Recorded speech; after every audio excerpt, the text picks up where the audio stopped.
శ్రీమాత్రే నమః. శ్రీ గురుభ్యో నమః. మొట్టమొదలు ఈ షష్టగ్రహ కూటమికి సంబంధించి 2025 మార్చి నెలలో వచ్చేటువంటి అమావాస్యయుక్త షష్టగ్రహ కూటమిలో మేషరాశి వారికి ఎలా ఉందో తెలుసుకుందాం. మేషరాశి వారికి రాశ్యాధిపతి కుజుడు కాబట్టి ఈ యొక్క రాశి వారికి సంబంధించి షష్టగ్రహ కూటమిలో మీ యొక్క రాశ్యాధిపతి లేనప్పటికీ మీ నక్షత్రానికి సంబంధించినటువంటి లక్షణాలకు కానీ మీ యొక్క లగ్నానికి సంబంధించినటువంటి గ్రహం కానీ అందులో చిక్కుకోవడం వల్ల మీకు కొన్ని ఇబ్బందులు వచ్చేటువంటి అవకాశం ఉంది. మేము ఇప్పుడు చెప్పేది మీ యొక్క గోచార రీత్యా చెప్పేటువంటి విషయము. ఎట్టి పరిస్థితుల్లో మీ పర్సనల్ జాతకానికి సంబంధించి మీరు విశ్లేషణగా తెలుసుకోవచ్చు. కానీ ఉన్నటువంటి కాలము చాలా గడ్డు కాలము. మీకు అంత తీవ్రమైనటువంటి ఇబ్బందులు లేకపోయినా మీ ఇంట్లో ఉన్నటువంటి వారు ఎవరైనా సరే ఈ షష్టగ్రహ కూటమిలో ఉన్న గ్రహాలు వారి యొక్క రాశ్యాధిపతులు ఎవరైనా అయి ఉంటే దానివల్ల మీరు ఇబ్బంది పడేటువంటి అవకాశం ఉంటుంది. ముఖ్యంగా విద్యార్థులు చాలా వరకు ఆర్థిక పరంగా ఇబ్బందులు పడే అవకాశం ఉంది. గృహిణులు కూడా అలాంటి ఇబ్బందే కలుగుతుంది. ఉద్యోగస్తుల విషయానికి వస్తే మాత్రము ఆర్థికంగా ఏమైనా కాస్త బాగానే ఉన్న ఖర్చుల విషయంలో మాత్రం మీరు ఎంత కంట్రోల్ చేయాలనుకున్నా కంట్రోల్ చేయడం కష్టం. ఇంకా ప్రత్యేకంగా చెప్పాలి అని అంటే వ్యాపారస్తుల గురించి చెప్పాలి.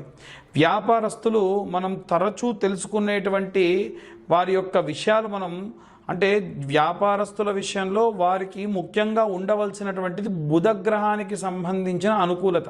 మీ యొక్క రాశ్యాధిపతి కుజుడైనప్పటికీ మీ యొక్క అనుకూల స్థితి ఏదైతే ఉందో, అనుకూల గ్రహం ఏదైతే ఉందో అది బుధుడు. కానీ షష్టగ్రహ కూటమిలో బుధుడు కూడా ఉండడం జరిగింది కాబట్టి చంద్రుడు బుధుడు కలిసి ఉన్న కారణం వల్ల కాస్త ఇబ్బందికరంగా మీ యొక్క వ్యాపారం అనేది వంటిది కొనసాగడం జరుగుతుంది. జాగ్రత్తగా ఉండండి. ఏవైనా సరే అనవసరమైనటువంటి వస్తువులను తెచ్చి అమ్మాలి అనుకునేటువంటి ప్రయత్నం మాత్రం చేయకండి. ఎవరైతే చేతి వృత్తులు చేసేవాళ్ళు, కుల వృత్తులు చేసేవాళ్ళు ఉన్నారో ఇనుము వస్తువులతోని జాగ్రత్తగా ఉండండి. అలాగే విద్యుత్కి సంబంధించి జాగ్రత్తగా ఉండండి. ప్రమాదాలు అయ్యేటువంటి అవకాశం అధికంగా కనిపిస్తుంది.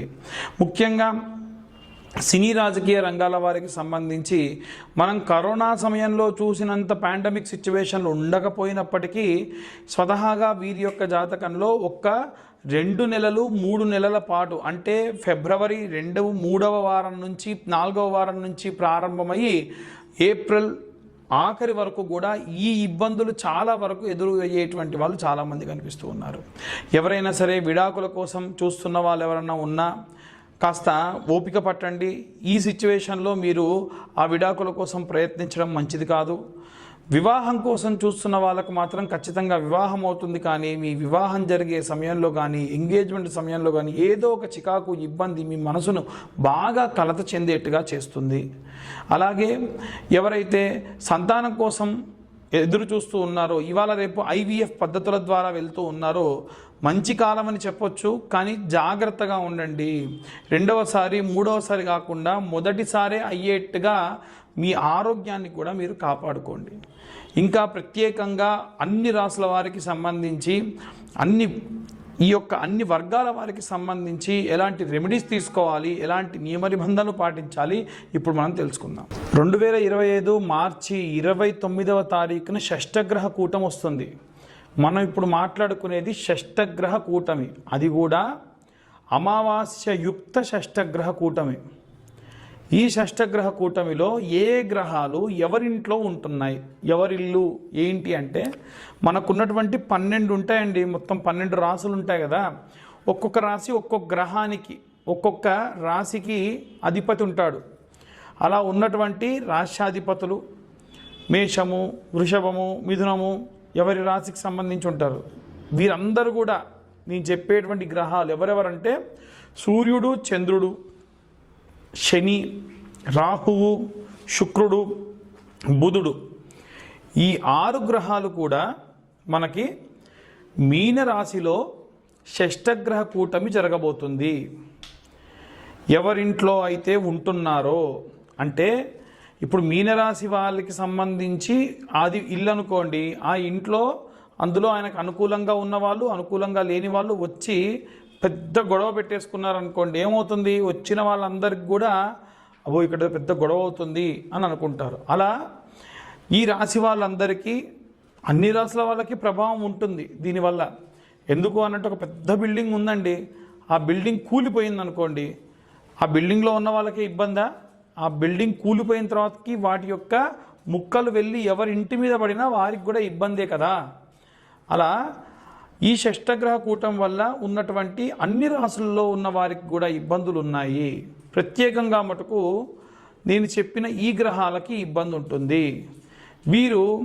వీరిలో ముఖ్యంగా విద్యార్థి దశలో ఉన్నటువంటి వారు, గృహిణులు, అలాగే వ్యాపారస్తులు, ఉద్యోగస్తులు,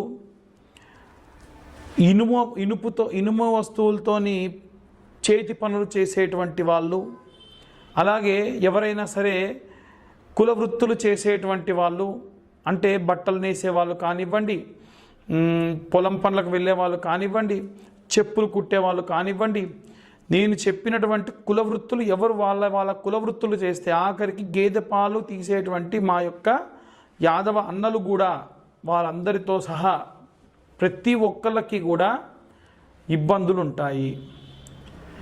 అలాగే కుల వృత్తులతో పాటుగా ఎవరైతే ఉద్యోగ సమస్యలకై ఎదురు చూస్తున్నారో, అంటే ఉద్యోగం వచ్చిన వాళ్ళు కాకుండా ఉద్యోగం రావాలని ఎదురు చూస్తున్నటువంటి వాళ్ళు, అలాగే విదేశాలకు ప్రయాణం అవ్వాలనుకుంటున్నటువంటి వాళ్ళు, వీరందరూ కూడా అన్ని వర్గాల వాళ్ళు, సినీ రాజకీయ రంగాల వారు, అలాగే మనకు కోర్టు గొడవలు వ్యవహారాల్లో ఉన్నటువంటి వాళ్ళు, వీళ్ళందరూ కూడా చాలా చాలా జాగ్రత్తగా ఉండాలి. ఇప్పటికే మనకి హెచ్ఎంపివి అనేది ఒక వైరస్ వచ్చేసింది.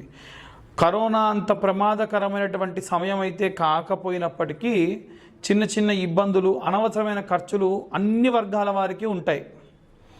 విద్యార్థి దశలో ఉన్నవారు ప్రప్రథమంగా ఎన్నడూ చెప్పనటువంటిది ఈసారి విద్యార్థులకు నేను చెప్పేటువంటి మంత్రం అండి. అది గురుగ్రహానికి సంబంధించినటువంటి మంత్రము కాబట్టి ఖచ్చితంగా, ఎందుకంటే మీనరాశికి రాశ్యాధిపతి గురువు ఉద్యోగం కోసం ఎదురు చూస్తున్న వాళ్ళకి, ఉద్యోగస్తులకి, అలాగే విద్యార్థులకి ఖచ్చితంగా సపోర్ట్ చేసేటువంటి వాడు. ఆయనకు బాగా వీక్ ఉంటాడు కాబట్టి ఆయన మంత్రజపం చేస్తే మీకు చాలా శక్తినిస్తుంది. ఇంతకీ ఏమిటా మంత్రం అంటే, గురు అరిష్టేతు సంప్రాప్తే గురు పూజాంచకారయేత్ గురు ధ్యానం ప్రవక్ష్యామి పుత్రపీడోపశాంతయే. ఇలాంటి మంత్రాన్ని ఉద్యోగస్తులు, అలాగే ఉద్యోగం కోసం ఎదురు చూస్తున్నటువంటి వాళ్ళు, విద్యార్థులు ఖచ్చితంగా ఈ మంత్రాన్ని చదవండి. లేదా ఇంకొక మంత్రం చెప్తాను. దేవనాంచ ఋషీనాంచ గురుం కాంచన సన్నిభం బుద్ధిమంతం త్రిలోకేశం తం నమామి బృహస్పతిం. రోజు 11 సార్లు నాన్న విద్యార్థులందరూ కూడా. అలాగే మేధా దక్షిణామూర్తయే నమః. ముఖ్యంగా విద్యార్థులు మేధా దక్షిణామూర్తయే నమః, ఓం మేధా దక్షిణామూర్తయే నమః అని చాంటింగ్ చేయండి బాగా. ఇక ఇంట్లో ఉండేటువంటి స్త్రీలు ఎవరైతే ఉంటారో వారు ఇనుప వస్తువులతోని, అగ్నితోని చాలా జాగ్రత్తగా ఉండండి. ఈ మార్చి ప్రారంభమైనప్పటి నుండి ఏప్రిల్, మే వరకు కూడా ఏవైనా సరే ప్రమాదానికి సంబంధించిన వార్తలు న్యూస్ పేపర్లో ఎక్కువగా గమనిస్తారు. అక్కడ పేలుడు జరిగింది, ఇక్కడ ఇనుప వస్తువులతోని ప్రమాదం జరిగింది అనేటువంటివి. ఎవరైనా ఇంట్లో ఉండేటువంటి గృహిణులకు కార్ డ్రైవింగ్ వస్తే కూడా చాలా జాగ్రత్తగా కార్ డ్రైవింగ్ చేయండి అమ్మా. ఎందుకంటే ఆ రకమైనటువంటి ఇబ్బంది వచ్చేటువంటి అవకాశం ఉంది. మీరు ఎల్లప్పుడూ కూడా అమ్మవారికి సంబంధించినటువంటి మంత్రాన్ని చదవాలి అని చెప్తాను కదా.